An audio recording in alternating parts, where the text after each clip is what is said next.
بسم الله بسم الله إن الحمد لله نحمده ونستعينه ونستغفره ونعوذ بالله من شرور أنفسنا من سيئات أعمالنا من يهدي الله فلا مضل له ومن يضلل فلا هادي له وأشهد أن لا إله إلا الله وحده لا شريك له وأشهد أن محمدا عبده ورسوله أما بعد فإن خير الحديث كتاب الله وخير الهدي هدي محمد صلى الله عليه وسلم وشر الأمور محدثاتها وكل محدثة بدعة وكل بدعة ضلالة وكل ضلالة في النار السلام عليكم ورحمة الله وبركاته আমরা আহলুস সুন্নাহ ওয়াল জামার আকীদা পড়ছি এবং আকীদা পড়ার পরে আমি বলছিলাম যে অ্যাপ্লাইড আকীদা অর্থাৎ সেই আকীদাগুলো জীবনে কীভাবে অ্যাপ্লাই করব সেই সমস্ত জিনিস নিয়ে আমাদের পড়াশোনার একটা পর্যায়ে আমরা এখন আছি যে তাকফির বা কাউকে কাফের প্রতীয়মান করা অথবা ডাকা অথবা জ্ঞান করা এই ব্যাপার নিয়ে আহলুস সুন্নাহ ওয়াল জামার অ্যাটিটিউড কী অথবা দৃষ্টিভঙ্গি কী আমরা এটা 38তম এপিসোড আমাদের টোটাল এই বেসিক ইসলাম বা লার্নিং দিন ফ্রম স্ক্র্যাচেস যেটা আমি বলছি সে আপনাদের যে এটা ছিল আর কি, যেটা টাইটেল বলেন অথবা শিরোনাম বলেন। সো এটা 38তম এপিসোড। এর আগে 37টা পর্ব ছিল, ডিফারেন্ট লেন্থের ছিল। যারা রিসেন্টলি জয়েন করছেন অথবা রিসেন্টলি আসছেন তাদের হয়তো একটু কষ্ট হবে, কিন্তু তারা আমাদের অ্যাডমিন যে মারফিজা বলে আমাদের একজন অ্যাডমিন আছেন, 61 দিয়ে নাম্বার শুরু, অস্ট্রেলিয়ায় থাকেন। ওনাকে পার্সোনালি যদি কেউ করেন, নক করেন, তাহলে উনি পুরানো এপিসোড বা পর্বগুলার আপনার লিংক দিয়ে দিবেন আপনাদেরকে। উনি এই কাজটা করে থাকেন। যারা নতুন আসছেন তারা পুরাণগুলো শুনে নিলে ধরতে সুবিধা হবে, পিছায় থাকবেন না ইনশাল্লাহ। তো গত পর্বে আমরা একটা হাদিস দিয়ে শেষ করছিলাম। এটা সহি সুনান আবি দাউদের হাদিস, আলবানির মতে যেটা সহি। সেই হাদিসের আরেকটু এক্সটেনশন ছিল, যেখানে হাদিসটা এরকম ছিল যে, আপনাদের মনে থাকলে হাদিসটা এরকম ছিল যে একজন বনী ইসরায়েলের একটা ঘটনা, যে একজন আরেকজনকে বলছিলেন যে একজন ভালো আমলের ছিলেন, একজন খারাপ আমলের ছিলেন। যিনি ভালো আমলের ছিলেন উনি আরেকজনকে খারাপ আমলের যিনি ছিলেন তাকে, তার বন্ধু, তাকে বলছিলেন যে তোমাকে আল্লাহ কখনো মাফ করবেন না। মানে বলতে বলতে সে শুনতো না আর কি। তাকে ইবাদতের কথা বলতেন বা সৎ কাজের আদেশ দিতেন, কিন্তু সে শুনতো না। তো রেগে গিয়ে একজন যার ভালো আমল ছিল উনি বললেন যে তোমাকে আল্লাহ মাফ করবেন না এবং তোমাকে জান্নাতেও ঢোকাবেন না বা জান্নাতে প্রবেশ করাবেন না। এরপরে দেখা গেল যে মৃত্যুর পরে এই কথা বলার জন্য উনি জাহান্নামে হয়ে গেলেন, কারণ আল্লাহ তাকে করলেন যে প্রশ্ন করলেন যে তুমি কি আমি কি করব সেটা জানতা? তুমি কি আমার সবকিছু জানতা না? তোমার পাওয়া মানে তোমার কোনো ক্ষমতা ছিল? এরকম ব্যাপারটা ছিল। আল্লাহ এক্স্যাক্টলি যে ওয়ার্ডটা বলছেন সেটা যে তোমার কি জ্ঞান ছিল আমার ব্যাপারে, নাকি তোমার আমার হাতে যা তার উপরে তোমার কোনো ক্ষমতা ছিল? এই বলে ওই লোককে জাহান্নামে দেওয়া হলো, এবং যার কথা বলছিলেন যে যাকে মাফ করা হবে না তাকে জান্নাতে দেওয়া হলো। এটা হাদিসটা শেষ করার পরে আবু হুরায়রা রাদিয়াল্লাহু আনহু বর্ণনা করেন, এবং উনি বলেন তখন যে যার হাতে আমার প্রাণ তার শপথ,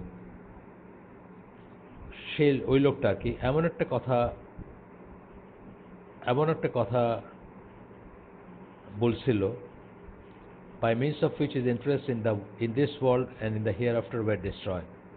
মানে এই দুনিয়া এবং আখেরাতে তার সবকিছু ধ্বংস হয়ে গেছে। তো এখান থেকে একটা আমাদের শিক্ষার ব্যাপার হচ্ছে যে আমরা কারো ব্যাপারে কনক্লুড করব না যতক্ষণ পর্যন্ত উনি নিজেকে মুসলিম বলতেছেন অথবা নিজেকে মুমিন বলতেছেন বা ভাবতেছেন বা ক্লেম করতেছেন। আমরা তাকে জাহান্নামী বলবো না অথবা তাকে আল্লাহ মাফ করবেন না এরকম কথা বলবো না। দোয়া করব পারলে তার জন্য যে আল্লাহ যেন তাকে হেদায়েত দেন ইত্যাদি। কেউ যদি নিশ্চিত কাফের বা কুফরের উপর মারা যান তখন আর এটা প্রযোজ্য না, কিন্তু তার আগে পর্যন্ত আমরা জাজমেন্ট দিব না বা কিছু বলবো না। আর একটা গল্প আমরা বলছি গতদিন, যেটা মৃত্যুর পরেও আমরা কাউকে সার্টিফাই করব না যে কেউ নিশ্চিত জান্নাতি, এটাও সার্টিফাই করব না। জাহান্নামী তো করবোই না, যদি উনি মুসলিম হিসাবে মারা গিয়ে থাকেন তাহলে তো সার্টিফাই করার প্রশ্নই ওঠে না। আল্লাহ চাইলে তাকে মাফ করে দিতে পারেন। আজকে আমরা আসলে কুফর সম্বন্ধে, কুফর মানে আমরা বলছি কুফর কথা অবিশ্বাস প্রথম মিনিং, দ্বিতীয় মিনিং হচ্ছে অকৃতজ্ঞ বা অকৃতজ্ঞতা। তো কুফরের ভিতরে আমরা আগেই পড়ছি যে কুফর হচ্ছে ঈমানের উল্টাটা, এবং কুফর দুই টাইপের। একটা কুফর যেটা মানুষকে ইসলাম থেকে বের করে দেয়, আর একটা কুফর হচ্ছে যে যেটা ইসলাম থেকে বের করে দেয় না, কিন্তু সেটাও একটা বড় গুনাহ, কবিরা গুনার চেয়ে বড় জিনিস। এটা এই প্রসঙ্গে আমরা আগে বলছি, বাট আবারও বলতেছি যে ঈমানের যেরকম অনেক কটা শাখা আছে, কুফরের সেরকম অনেক কটা শাখা আছে, এবং সেই কুফরের শাখার ভিতর কিছু আছে যেটা একদম ঈমান বিনষ্টকারী বা ইসলাম থেকে বের হয়ে যাওয়া কুফর বোঝায়, আর কিছু আছে যেটা বোঝানো হচ্ছে যে এটা কুফফার যারা, কাফের যারা, তাদের বৈশিষ্ট্য বা তাদেরই। যেমন ধরেন অনেক সময় আমরা মুনাফিকের বৈশিষ্ট্যগুলো জানি, যে কয়েকটা বৈশিষ্ট্য রাসূল সাল্লাল্লাহু আলাইহি ওয়াসাল্লাম বলছেন যে মুনাফিকের বৈশিষ্ট্য এটা এটা এটা এটা।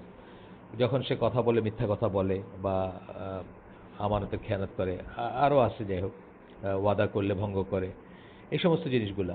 কিন্তু তার একটা যদি একটা যদি কারোর ভিতর পাওয়া যায়, বা কাউকে যদি দেখা যায় যে সে মিথ্যা কথা বলতেছে, অথবা সে আমানতের খেয়ানত করে ফেললো, সাথে সাথে আমরা তাকে মুনাফিক বলে করব না, মানে আকীদার মুনাফিক, বা যে মুনাফিকের কথা আল্লাহ বলছেন যে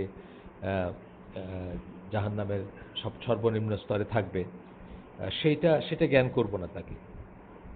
বরং আমরা বলবো যে এই এই জিনিসটা, মিথ্যা কথা বলা অথবা মিথ্যা প্রতিজ্ঞা করা বা ওয়াদা ভঙ্গ করা বা আমানতের খেয়ানত করা, এগুলো হচ্ছে মুনাফিকের বৈশিষ্ট্য, কিন্তু তাকে মুনাফিক বলবো না। এটা বোঝার ব্যাপার আছে। আর কিছু আছে যে যেটা বললাম যে কিছু আছে যেটাতে আপনার একদম কুফরই বোঝাবে, যেই কুফর কাউকে ইসলামের বাইরে নিয়ে যাবে, সেটাই বোঝাবে। তো আমরা এখন মেজর কুফর, মাইনর কুফর যদি বলি, বড় কুফর, ছোট কুফর, এইভাবে যদি বলি, তাহলে আমরা একটু জেনে নিব যে বড় কুফরগুলা কি কি। বড় কুফর বলতে আমরা বোঝাচ্ছি যেগুলা মানুষকে ইসলামের গণ্ডির বাইরে নিয়ে যায়, অর্থাৎ সে আর মুসলিম থাকে না, সে টেকনিক্যালি বা থিওরিটিক্যালি কাফের হয়ে যায়। তারপরে তার অজুহাত কখনো খাটবে, কখনো খাটবে না, সেটা আমরা আগে ডিসকাস করছি। কোনো কোনো জায়গায় তার হয়তো অজুহাত খাটবে, সে হয়তো কাফের হয়ে যাবে না, তাকে যদি বোঝানো হয়, সে যদি তওবা করে, সে যদি ফিরে আসে, অথবা সে যদি বলে যে আমি জানতাম না, ইত্যাদি আমরা আগেই ডিসকাস করছি। তো মেজর কুফরকে আমরা বলি, মেজর কুফর বা বড় কুফর হচ্ছে সেগুলা যেগুলো মানুষকে ইসলামের বাইরে নিয়ে যায়, এবং যেগুলাকে আমরা কুফর অফ বিলিফ বা বিশ্বাসের কুফর বলি, অথবা আল কুফর আল ইতিকাদি বলি। কুফর আল ইতিকাদি, ইতিকাদি আকীদার থেকে আসতেছে, বোঝাই যাচ্ছে। যাই হোক, তো এইরকমের কুফরে কারো ইসলাম বিনষ্ট হয়ে যায় বা ঈমান বিনষ্ট হয়ে যায়, এবং সে চির জাহান্নামী হয়ে যায়,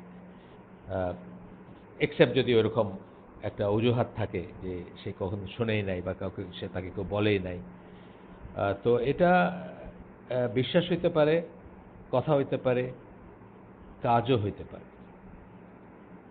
বিশ্বাস হইতে পারে, আবার আমরা শুনি, কথা হইতে পারে, কাজও হইতে পারে। এটাকে পাঁচ ভাগে বিভক্ত করা হয়। আমরা একটু খেয়াল করে শুনবো, কারণ এটা আমাদের লাইফে যদি থেকে থাকে বা কখনো যদি আমরা করে থাকি, আমরা তওবা করে নিব এবং মাফ চেয়ে নিব, আল্লাহর কাছে মাফ চাইব এবং তওবা করব। তওবা না করে কুফর বা শিরকের উপর, বা শিরক একটা কখনো করছি বা কুফর কখনো করে থাকলে, করতেই পারি আমরা আমরা দেখবো যে এটা খুব কমন, করার এমন কোনো ব্যাপার না, এমন কোনো গ্রেট কিছু না। মানে দৈনন্দিন জীবনে অহরহ আমরা কাছাকাছি কাজ করি, বা কুফরের কাজ করেও বসি, সেটা আমরা দেখব। তো প্রথমটা হচ্ছে, 5 ক্যাটাগরির ভিতরে প্রথমটা হচ্ছে অবিশ্বাসের কুফর। এটার অর্থ হচ্ছে যে রাসূল সাল্লাল্লাহু, যেমন এরকম কেউ যদি বিশ্বাস করে যে আল্লাহ রাসূল সাল্লাল্লাহু আলাইহি ওয়াসাল্লাম ভণ্ড ছিলেন, বা ভণ্ড নবী ছিলেন, মিথ্যা নবী ছিলেন, অথবা আল্লাহ রাসূল সাল্লাল্লাহু আলাইহি ওয়াসাল্লাম শুধু না, যে কোনো নবী মিথ্যা নবী ছিলেন, বা মানে ভণ্ড নবী ছিলেন, যাদেরকে আল্লাহ বলছেন আমানতু বিল্লাহি মালাইকাতি কুতুবি ওয়া রাসূলি ওয়াল ইয়াউমিল আখিরি কাদার খাইরি ওয়া শাররি। আমরা আমরা যেটা পড়ছি যে আপনার একটা ইন এ গো আমরা পড়ছি যেটা যে ছয়টা ইসের উপর 6টা আর্টিকেলের উপর ঈমান আনতে হয়। তো এখানে আমরা কি পড়ছি যে রুসুলিহি মানে তার রসুলগণ, প্রত্যেক প্রত্যেক রসুল, প্রত্যেক নবী যার কথা আল্লাহ বলছেন অথবা বলেন নাই, আমাদের বিশ্বাস করতে হবে যে তারা সবাই সত্যি। এটা এটা যদি আমরা মনে না করি বা আমরা যে মনে করি, যেমন ধরেন ইহুদিরা মনে করে যে ঈসা আলাইহিস সালাম নবী ছিলেন না, অথবা খ্রিস্টানরা মনে করে যে আল্লাহ রাসূল সাল্লাল্লাহু আলাইহি ওয়াসাল্লাম নবী ছিলেন না। এটা একটা উদাহরণ যেমন ধরেন। আচ্ছা, এটা যদি আমরা বলি যে নবীরা যা নিয়ে আসছেন এগুলো সত্যি না, অর্থাৎ ধরেন কোরআনকে বাংলাদেশি মানুষ আছে সকল আতেল বা ইন্টেলেকচুয়ালস যারা কোরআনের আইদার পুরাটাই বিশ্বাস করে না, আবার তো মনে করে যে কিছুটা বিশ্বাস করা গেলেও কিছুটা অবিশ্বাসের ব্যাপার আছে, অথবা কোরআন কারেকশনের আহ্বান জানাইছে, বাংলাদেশেই আছে নজবিল্লাহ, এরকম যেটা আর কি, যেটা কেউ মনে করে যে সত্যি না। অথবা কেউ যদি আল্লাহ যেটাকে পারমিট করছেন, অথবা আল্লাহ যেটাকে হালাল করছেন অথবা হারাম করছেন, সেগুলাকে যদি কেউ জানে এবং জেনে সেটার উল্টাটাকে ধরে নেয়, অর্থাৎ যেটাকে আল্লাহ হালাল করছেন সেটাকে যদি কেউ হারাম জ্ঞান করে, অথবা যেটাকে আল্লাহ মানে সেটাকে যদি জেনে আর কি যে এটা আল্লাহ হারাম করছেন, সে জানলো, জানার পরে সে বলতেছে যে না এটা হালাল হারাম, অথবা কিছু একটা আল্লাহ হারাম করছেন সেটাকে বলতেছে যে এটা হালাল, এই ধরনের হইলে এটাকে আমরা বলি কুফর অফ বিলিফ, বা মানে বা বিশ্বাসের কুফর বলবো আমরা এটাকে, বা ডিসবিলিফ, সরি অবিশ্বাসের কুফর বলবো, মাফ করবেন, অবিশ্বাসের কুফর মানে বিশ্বাস না করার জন্য যে কুফর, বিশ্বাস না করার জন্য কুফর, অবিশ্বাসের কুফর। উদাহরণ দিলাম আমরা কয়েকটা। এখানে দেখবেন যে প্রত্যেকটা জায়গাতে একটা জিনিস বলতেছেন যে বিলিভিং কথাটা কিন্তু বলতেছেন বারবার, বিলিভিং বলতেছেন, কাজ বলতেছেন না। যে আল্লাহ যেটাকে হালাল করছেন, আপনি জানেন আল্লাহ এটাকে হালাল করছেন, কিন্তু আপনি বিশ্বাস করেন এটা হারাম, এটা ঠিক না। অথবা আল্লাহ একটা জিনিসকে হারাম করছেন, আপনি বিশ্বাস করেন যে এটা বা এটা মনে করেন এবং বিশ্বাস করেন যে এটা হালাল, এরকম আর কি ব্যাপার, বা উল্টাটা আর কি, সোজা কথা। এটা একটা উদাহরণ দিছিলাম আমি বোধহয় গতদিন আপনাদের। তারপরে আবার বলি যে একজন লোক সুদী ব্যাংকে চাকরি করে, সে জানে এটা হারাম এবং তার খুব মনোকষ্ট, সে সেখান থেকে বের হয়ে আসতে চায়, মুসলিম বের হয়ে আসতে চায়, কিন্তু সে পারতেছে না, কোনো কারণবশত তার দ্বারা সম্ভব হচ্ছে না।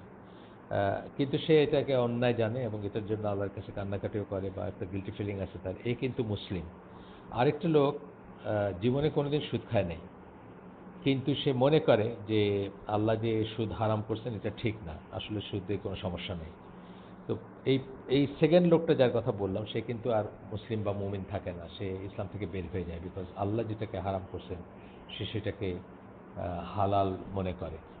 আচ্ছা আসেন, এখন 2 নম্বর কুফর হচ্ছে যে বিশ্বাস করলেও, একটা জিনিসকে বিশ্বাস করতেছে যে এটা ঠিক বা এটা সত্য, কিন্তু সে অহংকার বশত সেটাকে পরিত্যাগ করে, অথবা সেটাকে সেটাকে প্রত্যাখ্যান করে। এমন অনেক মানুষ, আমি আপনাদেরকে বলছি, এর আগে বলছি ঘটনা, যে আবু তালেব উনি জানতেন যে এটা আল্লাহ রাসূল সাল্লাল্লাহু আলাইহি সাল্লাম যা নিয়ে আসছেন বা যা বলতেছেন বা যা প্রিচ করতেছেন এগুলো সব সত্যি, এবং উনি সত্য নবী। কিন্তু তথাপি উনি ট্রাইবাল প্রাইড বা আপনার গোত্রের অহংকার বা গোত্রপ্রীতি, সেটা থেকে কিন্তু উনি শেষ পর্যন্ত এটাকে অ্যাকসেপ্ট করতে পারেন নাই, যদিও উনি বিশ্বাস করতেন যে এটা সত্য। এরকম আরও আছে, আরও ঘটনা আছে, যেমন ধরেন ইবলিসের কুফর, যেটা আল্লাহর আদেশ সে মানল না। সে জানতো যে আল্লাহ সর্বশক্তিমান, আল্লাহ যেটা বলতেছেন এটা ঠিক, বা আল্লাহ তাকে যে অর্ডার করতেছেন এই অর্ডারটা তো শিরোধার্য, তথাপি তার ওই অহংকারটুকুর জন্য যে আমাকে আমাকে আল্লাহ, সে মনে করছে যে আমাকে আল্লাহ আগুন থেকে বানাইছেন এবং আদমকে মাটির থেকে বানাইছেন। সো আনা খায়রুম মিনহু, আমি তার চেয়ে বড়, তার চেয়ে শ্রেয়। এটা চিন্তা করে কিন্তু সে আর আল্লাহর কথাটা মানতে পারল না, বা আল্লাহর এটাকে অস্বীকার করলো, মানে প্রত্যাখ্যান করলো, আল্লাহর আদেশটাকে সেই করলো। এটা দ্বিতীয় ক্যাটাগরির কুফর, কুফর আকবর যেটা আমরা বলি, বড় কুফর আর কি। 3 নম্বর শ্রেণীর বড় কুফর হচ্ছে কোনো কিছুতে মুখ ফিরে নেওয়া। আপনি ধরেন রাসূল সাল্লাল্লাহু আলাইহি ওয়াসাল্লামের কথা শুনবে না, সে মুখ ফিরে নিল সেটার থেকে। সে বিশ্বাসও করে না, অবিশ্বাসও করে না, এবং তাকে অনেকটা আমাদের অ্যাগনস্টিক, এই যুগের অ্যাগনস্টিকদের মতো, বিশ্বাসও করে না, অবিশ্বাসও করে না, কিন্তু সে মুখ ফিরিয়ে নিচ্ছে। তাকে সে সে শিখতেও চায় না, অথবা সেই অনুযায়ী কাজ করতে চায় না, এবং যেখানে যেখানে সত্যের কথা বলা হয়, যেখানে সত্যের কথা বলা হয়, অথবা যেখানে সত্যের আলোচনা হয় বা সত্য জানতে পারতো সে, সেখান থেকে সে দূরে থাকে এবং মুখ ফেরায় নেয় সে। আপনাদের মনে আছে ইমান বিনষ্টকারী বিষয় যখন আমরা পড়ছি, তখন আমরা একটা অ্যাক্টার্স ক্লজ ছিল ইমান বিনষ্টকারী বিষয়ের, একটা ক্লজ, একটা ছিল, পয়েন্ট ছিল যে দিন থেকে মুখ ফিরায় নেওয়া, by not learning and not practising, মানে না শিখা, না শিখলেও না সে, আর প্র্যাকটিসও করলো না, এইভাবে মুখ ফিরায় নেওয়া। 12টা পয়েন্টের একটা পয়েন্ট ছিল, আপনাদের যে মনে থাকে। তো গেল, এটা হলো 3 নম্বর ক্যাটাগরির বড় কুফর। আমরা 5টা পড়ব বলছি। 4 নম্বরটা হচ্ছে নিফাক, যেটাকে বলি নিফাকের বশত যে কুফর হয় আর কি, যে একটা বাইরে দিয়ে সে দেখায় যে সে বিশ্বাস করে, রাসূল সাল্লাল্লাহু আলাইহি ওয়াসাল্লাম যা নিয়ে আসছেন সেটাতে বিশ্বাস করে, বাইরে দেখায় সে, কিন্তু ভিতরে সে বিশ্বাস করে না সেটাকে, সেটাকে সে প্রত্যাখ্যান করে। এবং এটা এটা হচ্ছে আহ, এটা হচ্ছে আপনার মুনাফিক যাদের কথা আমরা বললাম, আকীদার মুনাফিক যাদের কথা বললাম। কোনো একটা কারণবশত, কোনো একটা কারণবশত বা কোনো একটা আপনার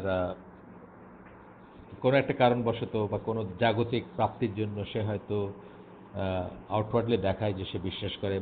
মক্কার মুনাফিকরা, সরি, মদিনার মুনাফিকরা এরকম ছিল, অনেক মুনাফিক ছিল মদিনাতে এরকম, যারা এবং রাসূল সাল্লাল্লাহু আলাইহি ওয়াসাল্লাম সেটা জানতেন না তারা কারা, যে আউটওয়ার্ডলি তারা দেখাইতো তো প্রাপ্তির জন্য, সুযোগ সুবিধার জন্য, যুদ্ধের গনিমতের মালের জন্য, অথবা মুসলিম কমিউনিটির ভিতরে থাকার যে সুযোগ সুবিধা সেটার জন্য তারা দেখাইতো যে তারা বিশ্বাস করে, কিন্তু আসলে তারা ভিতরে বিশ্বাস করতো না।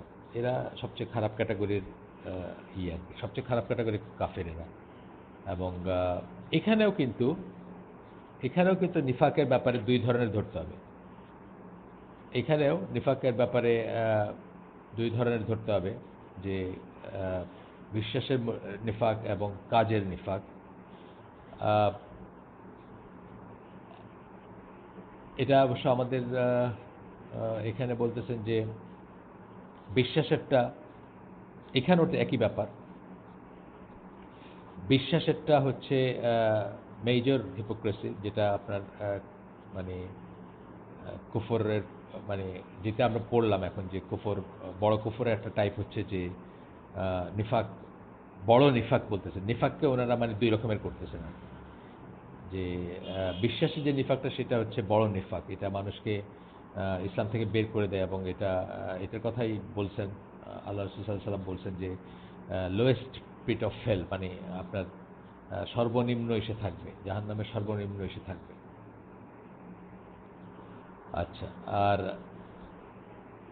আপনার আরেকটা যেটা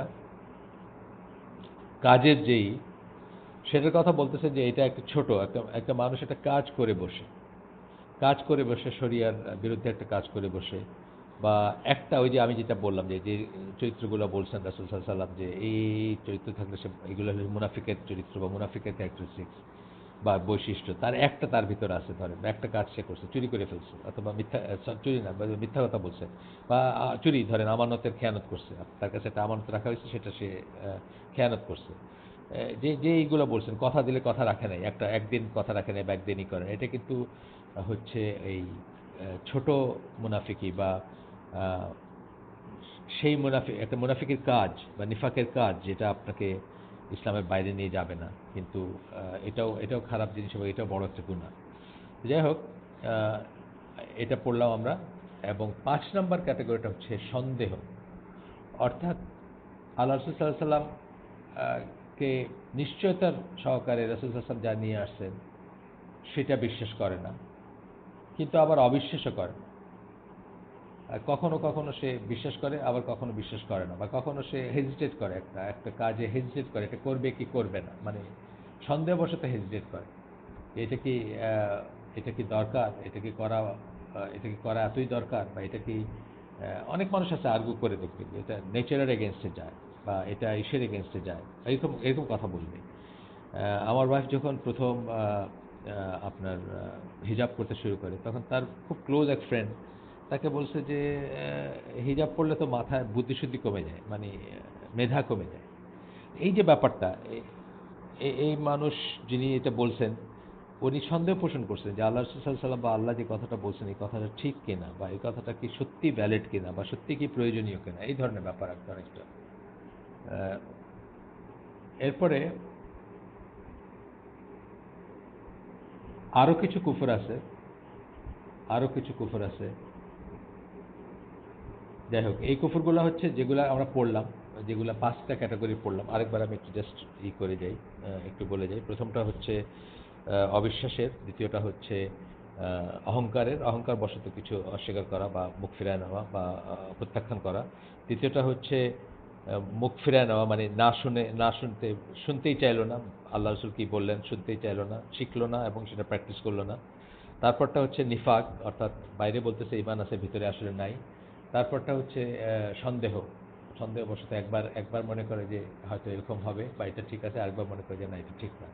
এই ধরনের যেগুলা স্পেকুলেশন বা ডাউট বা সন্দেহ করে সে, এই ধরনের, এই যে 5টা ক্যাটাগরি বললাম, এই ধরনের কুফরের, যে কুফরে জড়িত হবে বা যার ভিতরে এই কুফরটা প্রমাণিত হবে বা প্রতিষ্ঠিত হবে, অথবা ওই যেটা আগেই বললাম যে এগুলো সবকটা হচ্ছে বিশ্বাসের সাথে সম্পৃক্ত, কিন্তু বিশ্বাসের সাথে সম্পৃক্ত।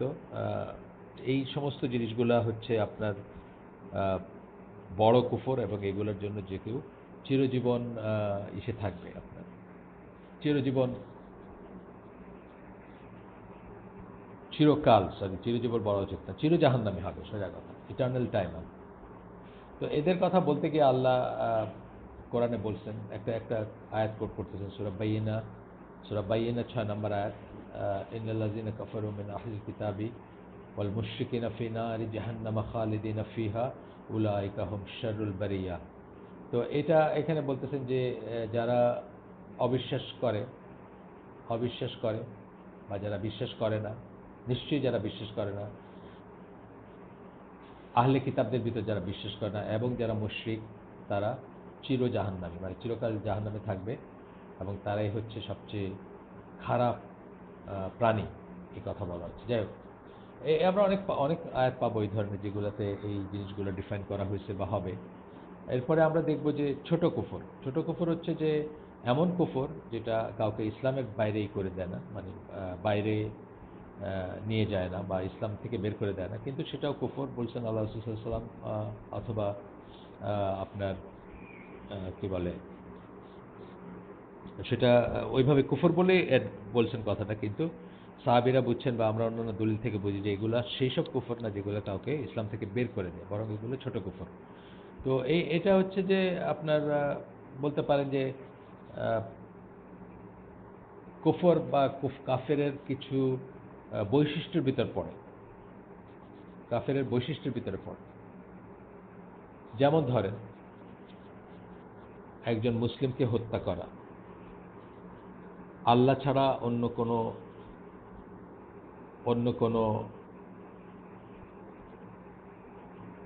অন্য কারো নামে প্রতিজ্ঞা করা, শপথ নেওয়া, কারো বংশ নিয়ে গালিগালাজ করা, কারো বংশ নিয়ে গালিগালাজ করা, এই একটা ছোট লোকের বাচ্চা বা ছোট, আমাদের দেশে বলে ফেলে মানুষ যে ওর তো এসে সমস্যা আছে, ও তো ছোট লোকের বাচ্চা, বা একটা কিছু এই ধরনের কথা বলা।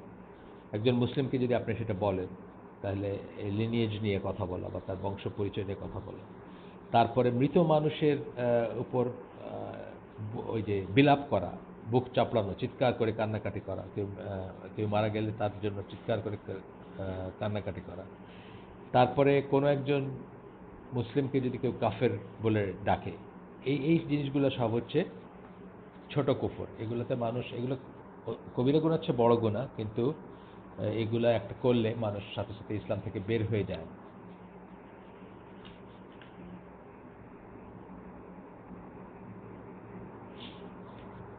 আপনার এর ভিতরে উদাহরণ দিতে গিয়ে বলছেন এখানে রাসূল সাল্লাল্লাহু আলাইহি ওয়াসাল্লাম কতগুলো হাদিস করছেন। বুখারী মুসলিমের হাদিস প্রথমটা, আর এই যে যেটা বললাম যে কিলিং হিম ইজ কুফর। আল্লাহ সাল্লাল্লাহু আলাইহি ওয়াসাল্লাম বলতেছেন cursing A Muslim is evil doing. একজন একজন মুসলমানকে বা মুসলিমকে কার্স করা, অভিশাপ দেওয়া হচ্ছে অত্যন্ত খারাপ কাজ। অ্যান্ড কিলিং হিম ইজ কুফর, এবং কেউ যদি কাউকে হত্যা করে, মুসলিমকে হত্যা করে, তাহলে সেটা কুফর। এখানে যে কুফর বলা হয়েছে এটা ছোট কুফর, এটা বড় কুফর না। কারণ আমরা জানি যে একজন মানুষ যদি একজন মানুষকে হত্যা করেই ফেলে, তাহলে কিসাস বলে একটা জিনিস আছে যার মাধ্যমে তার স্কোরটা সেটেল হয়ে যায়, এবং সে তথাপি মুসলিম থাকে, সে কাফের হয়ে যায় না। যদি মারা যায় বা হয় তাকে, এমনকি যদি তাকে করা হয়, মানে মৃত্যুদণ্ড দেওয়া হয়, তবুও কিন্তু তার জানাজা হয় বা তার অন্যান্য সব রাইটগুলো তার থাকে মুসলিম হিসাবে। এরপরে আরেকটা আসতেছে যে এটা হচ্ছে আপনার সুনান আবি দাউদের, সহিহ সুনান আবি দাউদের হাদিস, যেখানে আল্লাহ রাসূল সাল্লাল্লাহু আলাইহি ওয়াসাল্লাম বলতেছেন যে, আল্লাহ রাসূল সাল্লাল্লাহু আলাইহি ওয়াসাল্লাম বলেন, whoever swears by something other than Allah has committed shirk or kufr। যে আল্লাহ ছাড়া অন্য কারো নামে কসম কাটে, সে শিরক অথবা কুফর করল। এটা যেমন একটা বলছেন। এরকম আরো বলছেন যে আরেকটা হাদিস, এটা হচ্ছে মুসলিমের হাদিস, there are two things that people will continue to do and that are acts of kufr। দুইটা জিনিস মানুষ করতেই থাকবে এবং সেগুলো হচ্ছে কুফরের কাজ। এক নম্বর হচ্ছে, প্রথমে বলতেছেন আল্লাহ রাসূল সাল্লাল্লাহু আলাইহি ওয়াসাল্লাম এই হাদিসে বলতেছেন, একটা হচ্ছে যে কারো লিনিয়েজ নিয়ে বা তার বংশ পরিচয় নিয়ে তাকে গালিগালাজ করা বা তার তার খারাপ কথা বলা। আরেকটা হচ্ছে মৃতের উপরে বিলাপ করা বা চিৎকার করে কান্নাকাটি করা। আমাদের চ্যাপ্টারটা এখানে শেষ, আমি আজকে শেষ করে দেবো ইনশাল্লাহ। শুধু একটা কথা বলতে চাই যে এই এই যে কথাটা লাস্টে যেটা বললেন যে মৃত্যুর পরে কান্নাকাটি করা, এই কথাটা কিন্তু অন্য হাদিসে আসছে যে যিনি মারা যাবেন তিনিও গুনাহগার হবেন যদি তার জন্য কেউ চিৎকার করে কান্নাকাটি করে। তো এখানে প্রশ্ন আসে যে এটা তো তার হাতে নেই, উনি তো মারা গেছেন অলরেডি। এটা হয়তো কেউ আর্গু করতে পারে যে যিনি মারা গেছেন তার ওয়াইফ বা তার মেয়ে, তার সাধারণত মেয়েরা করে এগুলা, চিৎকার করে কান্নাকাটি করে, চিৎকার করে কাঁদে বা চুল ছিঁড়ে বা মুখে আঁচড় দেয়, এগুলো করতো, আরবরা করতো, আমাদের দেশও করে অনেক সময়। দেখবেন আপনার আহাজারি যেটাকে বলে, টিভিতে বা এসে কোনো একটা পেপারে বা কোনো খবরের মিডিয়ামে দেখবেন যে কারো কাউকে মেরে ফেলছে, কেউ যে বুক চাপড়ায় চিৎকার করতেছে, কাঁদতেছে, বা আমার কি হইলো বলে চিৎকার করতেছে। এই জিনিসগুলো খুবই অপছন্দনীয় ব্যাপার ইসলামে। এবং আপনার এটা ওই যিনি মারা গেলেন তার কেন গুনাহ হবে সেটা যখন আমরা জানতে চেষ্টা করছি, তখন দেখছি যে উনি যদি ওনার ফ্যামিলিকে বোঝায় না যান, ওয়াসিয়া যেটাকে আমরা বলি ওয়াসিয়াত বলি, ওয়াসিয়াত বলি, ওয়াসিয়া বলি অনেক সময়। তো ওয়াসিয়াত করে যদি না যান বা তাদেরকে যদি বোঝায় না যান যে আমি আমি মরে গেলে তোমরা কিন্তু আমার আমার জন্য চিৎকার করে কাঁদবা না বা বিলাপ করবা না বা বুক চাপড়াবা না, যদি বলে না যান তাহলে উনিও গুনাহগার হবেন। আর যদি বলে যান কিন্তু তথাপি তার ফ্যামিলির মেয়েরা যদি ওরকম করে, তাহলে হয়তো গুনাহগার হবেন না, উনি গুনাহগার হবেন না, কিন্তু যারা করবে তারা বড় বড় গুনার কাজ করবে, এটা আর কি। এরপরে আমি শেষ করে দিচ্ছি আমার নিজের জীবনের একটা স্টোরি বলে শেষ করে দিচ্ছি। এটা হচ্ছে যে 2014 সালের মার্চ মাসে আমার মা মারা যান, মার্চ মাসের শুরুতে। তো আম্মা যেদিন মারা যান, ধরেন রাত্রি 9টা বা 10টার দিকে মারা গেছেন। তার লাশটা আমার ওয়াইফ এবং বাসায় যারা ছিল তারা সেটাকে ধোয়ায় তাকে কাফনে কাপড় পরায় রাখা হয়েছে। সকালে পাড়ার মুরব্বীরা আসছেন আর কি, বা গ্রামের মুরব্বীরা আসছেন, যেটা খুব নর্মাল গ্রামে আর কি, যে শুনলে আসেন, ছেলেরা আসছেন বাইরের ঘরে বসছেন, মেয়েরা আসছেন ভিতরে ঘরে আসছেন। তো জিজ্ঞেস করছেন যে কখন মারা গেছেন আম্মা, তখন আমি যখন বললাম যে রাত্রি 9টার পরপর বা এরকম সময়ে, তখন ওনারা বললেন যে আমরা তো তারপরে এই রাস্তা দিয়ে মানে আমাদের বাড়ির পাশের রাস্তা দিয়ে হেঁটে গেলাম, আমরা তো কিছু বুঝলাম না। এই যে বুঝলাম না কথাটা, এটার জন্যই আপনাদেরকে গল্পটা বলা। কারণ আমরা আগের থেকে বলে রাখছিলাম, যারা ধরেন আমার ওয়াইফ বা যে মেয়েটা আমার মাকে নার্সের মতো ছিল, আমার মাকে সারাক্ষণ দেখাশোনা করতো, খুবই মায়া ছিল তার মায়ের জন্য, আমার মায়ের জন্য। তাদেরকে আমরা আগে, অনেক আগেই, মানে এটা তো তারা জানে, তারা শিক্ষিত, তারা এই সম্বন্ধে জ্ঞানপ্রাপ্ত আর কি ছিল, যে চিৎকার করে কাঁদা যাবে না। তারা কিন্তু কান্না করছে, তাদের চোখ দিয়ে পানি বয়ে গেছে, কিন্তু পাশ আশপাশ বাড়ির বলেন বা পাশের রাস্তা দিয়ে হেঁটে গেছেন যে মুরব্বীরা, তারা বলতেছেন যে আমরা তো রাত্রে এই পথ দিয়ে হেঁটে গেছি, আমরা তো কিছু বুঝলাম না, মানে ওই সময় পরে তারা হেঁটে গেছেন। এটা আসলে আমাদের সবাই মনে রাখা উচিত। এবং এটার থেকে আমাদের ইনশাল্লাহ, আমরা যারা এটা শুনতেছেন তাদের কারোই সমস্যা নাই হয়তো বা হবে না হয়তো ইনশাল্লাহ। তারপরেও আমরা যেন আমাদের বাড়ি ঘরে বা আমাদের আমাদের পরিবার পরিজনকে বলে যাই যে আমরা মারা গেলে যেন তারা চিৎকার না করেন, বিলাপ না করেন, বুক না চাপড়ান বা আহ, শব্দ করে কান্নাকাটি না করেন। সুবহানাকাল্লাহুম্মা বিহামদিকা আশহাদু আল্লা ইলাহা ইল্লা আনতা আস্তাগফিরুকা ওয়া আতুবু ইলাইক। আমরা যে শুনলাম তার ভিতরে ভালো কিছু শুনে থাকলে সমস্ত প্রশংসা আল্লাহর, এবং খারাপ কিছু শুনে থাকলে সমস্ত ব্যর্থতা আমার, এবং সেটা শয়তানের তরফ থেকে। আল্লাহ আমাদেরকে আমল করার তৌফিক দেন। যা কিছু বেনিফিশিয়াল নলেজ আমরা গেইন করতেছি সেটাকে জীবনে বাস্তবায়িত করার তৌফিক দেন, শুধুমাত্র পড়ার জন্য পড়া যেন না হয়।